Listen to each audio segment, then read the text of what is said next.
it would take feet to It would talk take about so. Yeah. It would take. It takes a long time to explain. Just say, He's bro. an imperfect creator. You know them. I call them the terminally online leftists. You got That is different kinds. true. You got people that be outside.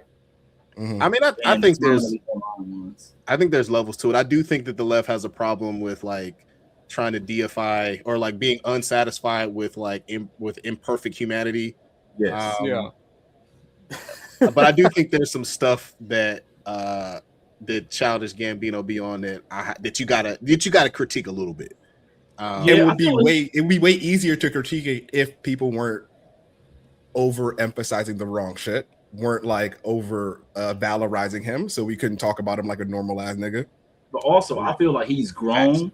He's grown as a creator. I tell people this: if you know Childish Gambino history, he grew up a Jehovah's Witness.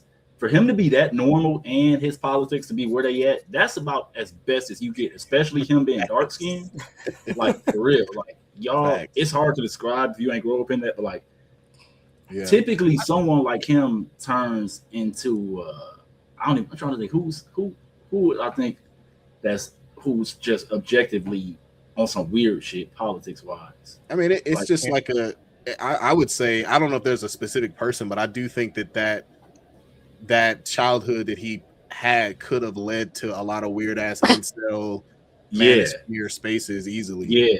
Do y'all remember the white, not like the Beatles' White Album, but his White Album? I think it was 3/7. I think he had him retitled it Ada Vista. He released it 3/17/2020 during the pandemic. I didn't. I'm like, don't clip this, John, because I'm gonna out myself as a Gambino fan. I was never in his music heavy. I knew him as a creative.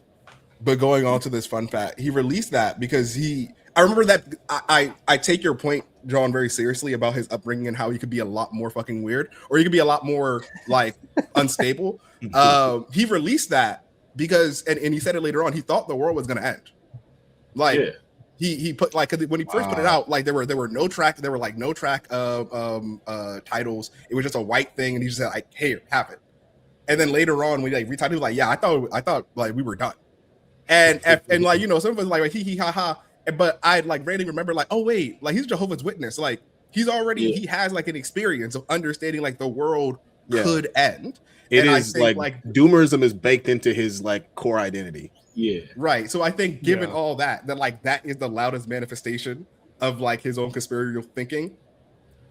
But once again, I'm a fan, so anything I say is always kind of like it's biased and it's kind of hard to build the case. But I didn't think like you could flawed heroes, and we could have worse examples. Yeah, exactly. And I fuck with Childish Gambino heavy.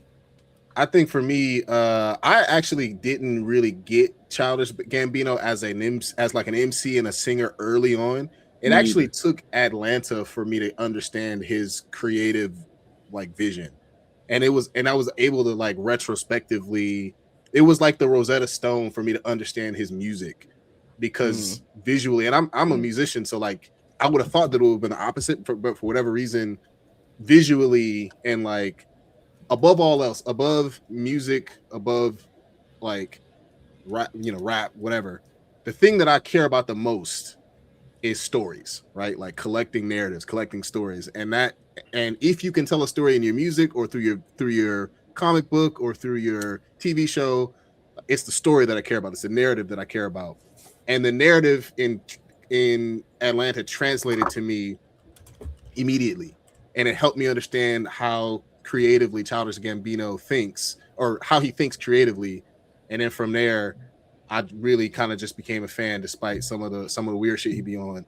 But like I can't think of a show quite like Atlanta that like for me like is unapologetically black and also like refuses to compromise on its blackness, insofar as if you didn't get the joke, that's it. Like it doesn't bother to explain itself to you, which I absolutely appreciate, bro. Like to me, that's the truest manifestation of like telling a diverse story, is like not trying to translate it or dumb it down to all experiences, but just have it be for the people that it's for. And if you don't get it, it is what it is. Can I ask how you feel about the Vince Staples show in comparison? It's a good question. I've not completed my watch on it yet. I watched the first season and I didn't feel as strongly as I did about Atlanta. But I've heard the second season is better. So I don't know yet. I'll get back to you on that. What do you think? Yeah. They canceled that joint. I'm actually surprised that's your take. I know like we're in the middle of this circle, so maybe we shouldn't do this whole ass digression. John, give me the quick version. Yeah. Give me the quick version. I'm interested. I've always talked about that. I think me and John had this conversation where I was like, the Vince Staples show feels like what Atlanta was trying to do, but actually translated to the audience that Donald Glover is always trying to grab, aka like the actual working class black people. That's the short term. That's really. I don't know if I agree with the take, but I don't know that I agree that that's Childish Gambino. That's Donald Glover's audience, though. Like I feel like that's not his audience, but that's who he's that's in my opinion who he's always at least wanted the approval of, right? Like sure. I agree with you on that. I definitely don't think he's trying to do that in Atlanta, though. I think that show is for smarty arty black folks like us. Well, I would say which is why I liked it. It's more for black nerds. Like when you watch Atlanta or Community or his comedy, it's someone who clearly grew up watching The Simpsons and Conan O'Brien. Yes. Like his influence, those are so obvious in his influence. I think that's why I'm such a big fan, because I like so many of his jokes. Like even Issa Rae, you could see she's influenced by stuff like that. But man, we spend a lot of time on this. What's your favorite episode of Atlanta before we go to the next pick? Or one of your favorite moment? I like to there's a lot, bro. I like the Goofy movie one. That was fantastic. I love that one. I like a lot of this. The Michael Jackson one. I can't remember the name of that episode. That shit was weird. Teddy Perkins, nigga. That shit was so ridiculous. I like the really abstract ones, bro. I like the ones when he was really out there. And before we get, and I promise I'll shut up, and I'm gonna probably leave here in a second too. But before we get off of this, and this is mostly for John. This is the reason. It reminds me of why I fucking hated Detroiters. Did y'all not from Detroit? Did y'all watch that show? I never watched it. I've seen a couple episodes. I've never heard of it.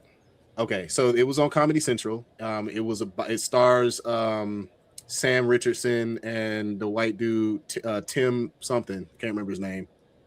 He's got a show on HBO right now. No, but it's like I think you should leave guy.